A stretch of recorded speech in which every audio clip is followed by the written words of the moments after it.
Hello everyone, welcome to हमें पास होना है सीरीज।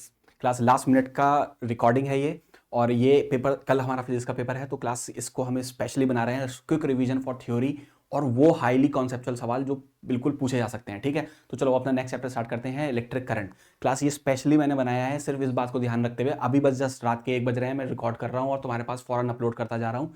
जस्ट बच्चे बोल रहे थे सर थ्योरी बहुत परेशान कर रही है, समझ में नहीं आ रहा, खंगाल दिया पूरा यूट्यूब, कोई ऐसी वीडियो नहीं मिल रही 10-15 मिनट में पूरी चैप्टर की थ्योरी हो जाए। मैं थ्योरी तो छोड़ो, 10-15 मिनट में थ्योरी के साथ साथ वो भी बता दूंगा कि एक मतलब मुश्किल सा कॉन्सेप्चुअल सवाल भी तुम आसानी से कर जाओगे। तो देखो, इलेक्ट्रिक करंट के बारे में बात करेंगे। यहाँ से पहली थ्योरी का जो सवाल आ सकता है, व्हाट इज इलेक्ट्रिक करंट। तो इलेक्ट्रिक करंट के बारे में तो हमें मालूम है, that is flow of charge, that is flow of charge. ठीक है ना। तो क्लास जो फ्लो ऑफ चार्ज है that is called electric current. तो बच्चों इसका फॉर्मूला सबको मालूम है, व्हाट इज इलेक्ट्रिक करंट का formula, I equals Q divide by T. ठीक है ना। तो class flow of charge is called electric current. Sir बहुत बढ़िया, इससे बताओ अगली चीज क्या हो सकती है। यहाँ से आएगी एसआई यूनिट, पूछ ले, बहुत सिंपल सी बात है, कूलाम पर सेकंड, इसी का दूसरा नाम होता है एम्पियर। तो ये कूलाम पर सेकंड भी याद रखना।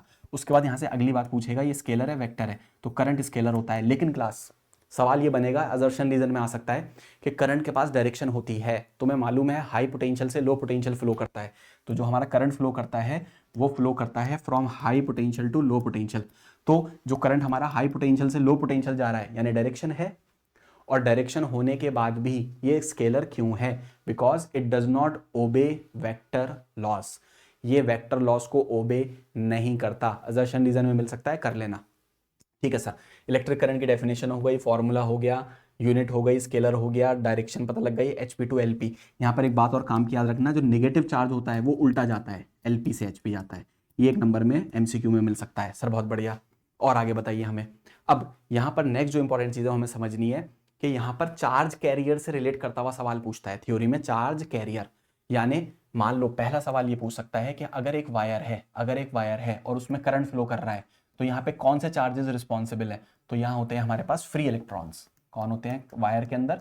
Free electrons. तो क्लास इसको अच्छे से याद रखना है, फ्री इलेक्ट्रॉन्स। दूसरी बात, हमारे पास एक होता है सेल, सेल के अंदर एक सॉल्यूशन होता है electrolytic solution, electrolytes, electrolytic solution, electrolyte. तो वो के अंदर होते हैं positive and negative ions, positive and negative ions, ions. तो क्लास इस बात को याद रखना है कि वायर के अंदर फ्री इलेक्ट्रॉन्स होते हैं और सेल के अंदर पॉजिटिव एंड नेगेटिव कौन होते हैं? आयंस। अब सबसे हाईली इंपॉर्टेंट एक नंबर में पूछ सकता है कि सेमीकंडक्टर्स, सेमीकंडक्टर जो लास्ट चैप्टर है, सेमीकंडक्टर्स, सेमीकंडक्टर के केस में जो हमारे पास चार्ज कैरियर होते हैं, मतलब सेमीकंडक्टर में जो करंट फ्लो कर रहा है वो क्यों कर रहा है, कौन रिस्पॉन्सिबल है।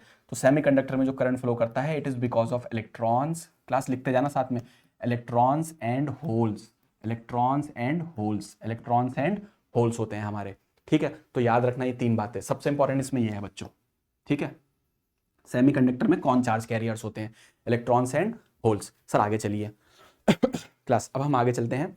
करंट के अंदर जो नेक्स्ट चीज हमसे यहाँ पे पूछ सकता है वो, अब अगला मैं टॉपिक के बारे में बात करूंगा कि टॉपिक लेंगे एक और उससे रिलेटेड क्या क्या पूछ सकता है, सब करेंगे। तो अगला हमारे पास है बहुत ही कम, 10 से 15 मिनट में, रेजिस्टेंस। अगला नेक्स्ट है हमारे पास रेजिस्टेंस। अब देखो रेजिस्टेंस से क्या क्या पूछ सकता है। तो रेजिस्टेंस से वो पूछ सकता है कि सबसे पहली बात पूछ सकता है कि रेजिस्टेंस, चलो एसआई यूनिट कितनी बन गई बच्चों अपनी? ओम बन गई, ओम ओम। ठीक है, उसके बाद हमारे पास रेजिस्टेंस का फॉर्मूला L/A, कहीं यूज में आ जाए। ठीक है, अब उसके बाद आर हमारे पास यहाँ पे बच्चों कौन है? रेजिस्टेंस। ये कौन है? Resistivity, resistivity. ठीक है सर, याद रखेंगे रेजिस्टिविटी। एरिया कौन है? हम ए फॉर एरिया हो गया, मीटर स्क्वायर। ठीक है, एल कौन हो गया यहाँ पर? लेंथ हो गई, लेंथ यानी मीटर में हो गया। सर बहुत बढ़िया।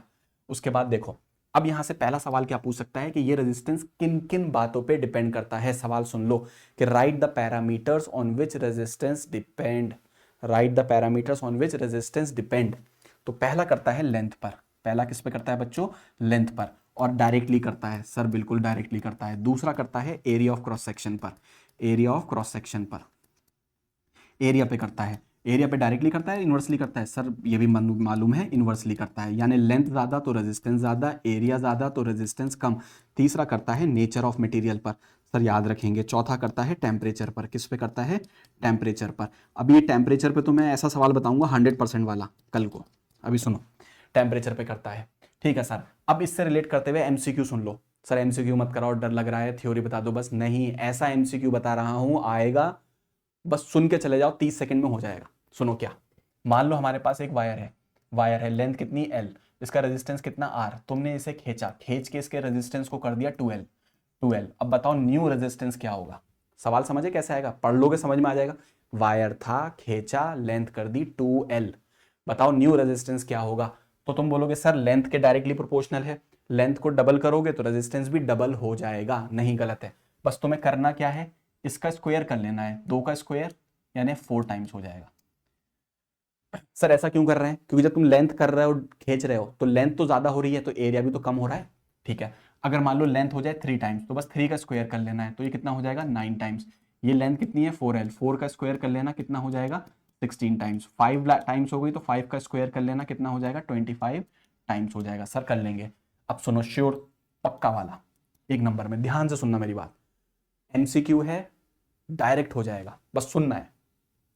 हमारे पास सुनने वाले करा रहा हूं बस मैं क्लास, वो कॉन्सेप्चुअल करवाऊंगा, वो न्यूमेरिकल जो सुनने वाले हैं बस। ये मान लो हमारे पास लेंथ दे रखी है L, लेंथ को हमने इंक्रीज करा 1%, ध्यान से सुनना, लेंथ को इंक्रीज करा 1%, तो बताओ रेजिस्टेंस कितना चेंज होगा, तो ये 2% हो जाएगा, बस 2 से मल्टीप्लाई कर लेना। सर अब कैसे बताओ, लेंथ को हमने इंक्रीज करा 2%, तो बताओ परसेंटेज कितना इंक्रीज होगा रेजिस्टेंस में, तो इसका 2 टाइम्स कर लेना, 2 और 2 4%।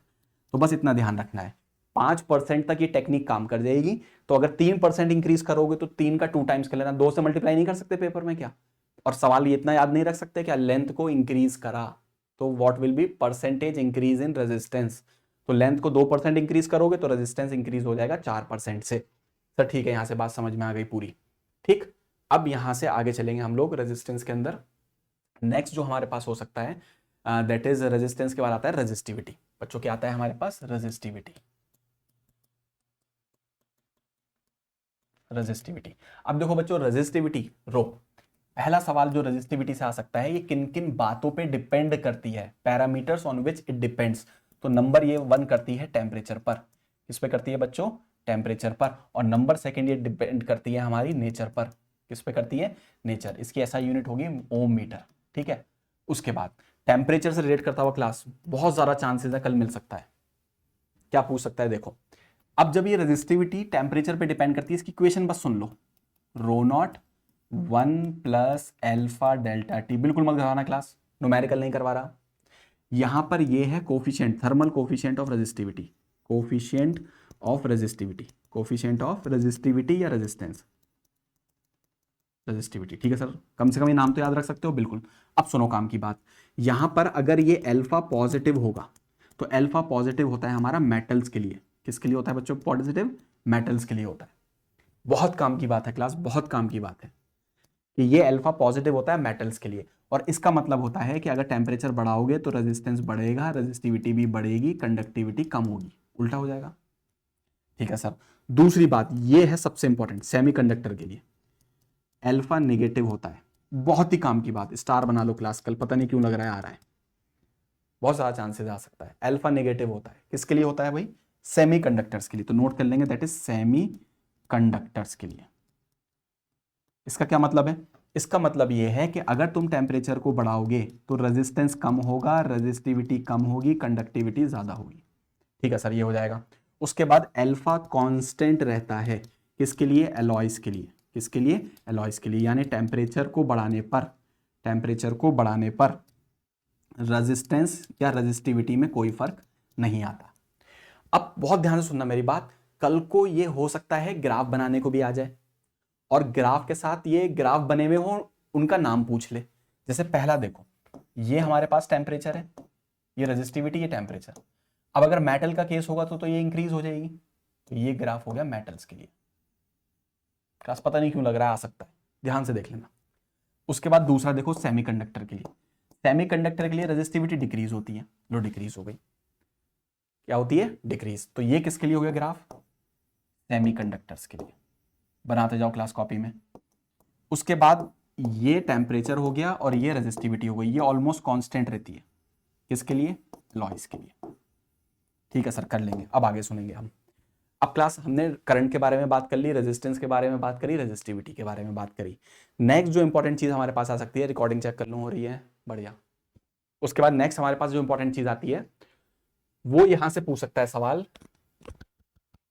ये सब हो गया रेजिस्टेंस, हाँ क्लास नेक्स्ट इंपॉर्टेंट वो पूछ सकता है हमारे पास KVL, बहुत ही इंपॉर्टेंट क्लास, KCL, कुछ ना कुछ मिलेगा, खासकर KVL, या तो न्यूमेरिकल आ रहा है कल इसमें 3 नंबर में। अब वो KVL हाउ टू अप्लाई वो तो एक दिन पहले नहीं होगा, वैसे अपने उसमें रिकॉर्डेड में मैंने डाल रखा है एक वीडियो, लेकिन इससे रिलेट करता हुआ देखो सवाल जुड़ कर आएगा MCQ में। ये होता है हमारा Kirchhoff voltage law, Kirchhoff voltage law, कौन सा लॉ? Voltage law. ये किस पे बेस्ड होता है? बस याद रखना है, it is based on conservation of energy, बस क्लास इतनी सी line, based on conservation of energy, conservation of energy, based on conservation of energy, पहली बात। दूसरी बात यहां पे याद रखना कि इसका स्टेटमेंट, तो sum of all the potential difference in a close loop is equal to 0।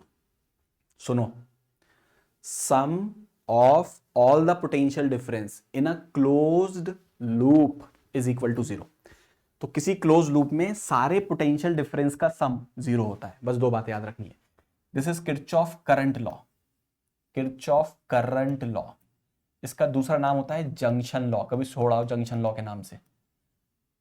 इसमें क्या होता है? Number 1, it is based on, बहुत ही काम की बात क्लास, कंफ्यूज मत होना, कल को देख लेना KCL है KVL है, based on conservation of charge, conservation of charge, conservation of क्या? चार्ज।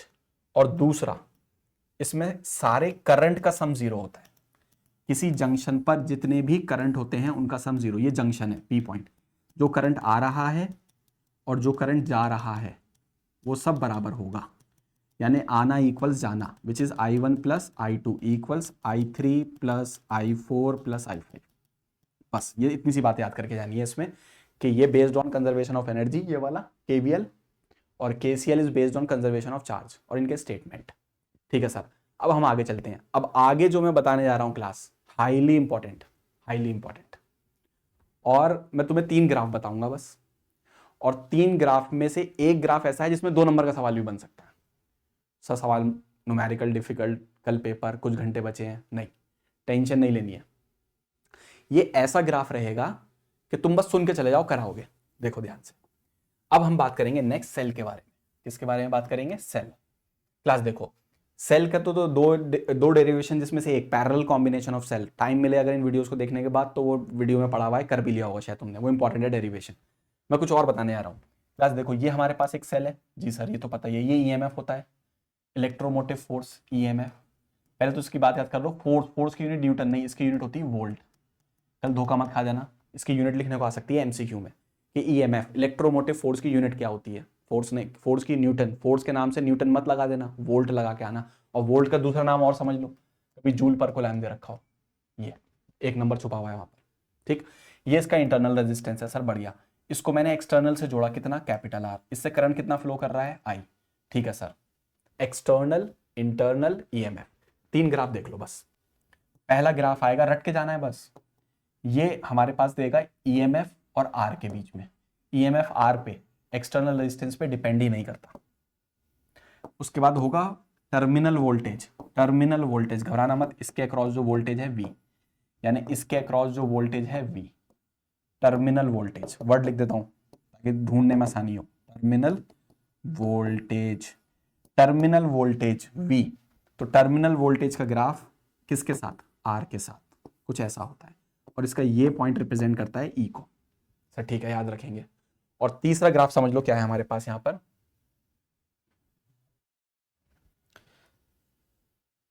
तीसरा ग्राफ हमारे पास है क्लास, बहुत ही इंपॉर्टेंट, वो होगा V और I के बीच में, यानी टर्मिनल वोल्टेज और करंट के बीच में, टर्मिनल वोल्टेज और करंट के बीच में, इन दोनों के बीच में ये ग्राफ ऐसे आएगा क्लास। और क्लास कल हो सकता है ये ग्राफ तुम्हें पेपर में नजर आए। जब ये कल तुम्हें पेपर में नजर आए तो घबराना नहीं है, से रिलेट करते हुए सवाल बहुत ही सिंपल होंगे। यहां पर कुछ वैल्यू लिखी हुई होगी, लेट से 10 वोल्ट लिखी हुई होगी, और लेट से यहां पे 2 एम्पियर लिखा हुआ है, करंट है ना।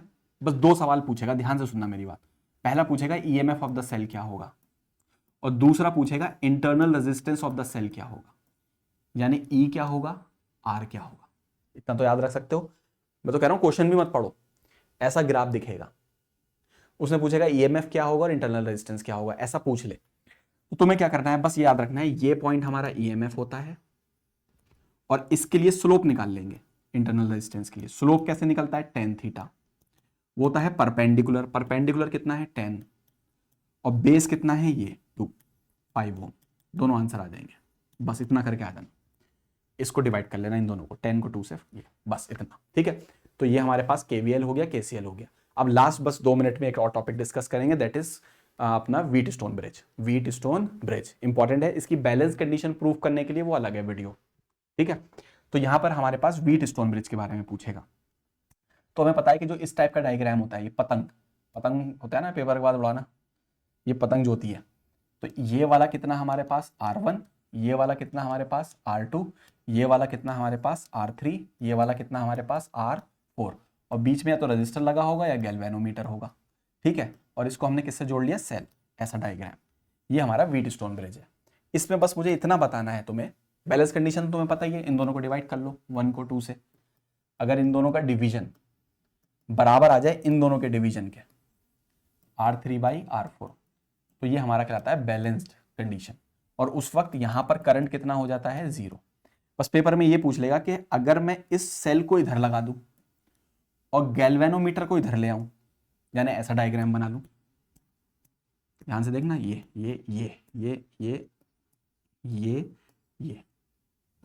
तो क्या इस व्हीटस्टोन ब्रिज की बैलेंस कंडीशन पे कोई फर्क पड़ेगा, आंसर है कोई फर्क नहीं पड़ेगा, ठीक है। तो बस इस चैप्टर में से हमें इतना ही करके जाना है थ्योरी पॉइंट ऑफ व्यू से, और जो कुछ इंपॉर्टेंट मुझे लग रहा था पेपर में कल आ सकता है तो मैंने उसको डिस्कस किया है। थ्योरी के लिए इसमें इतना पढ़ जाना है। Thanks and best of luck.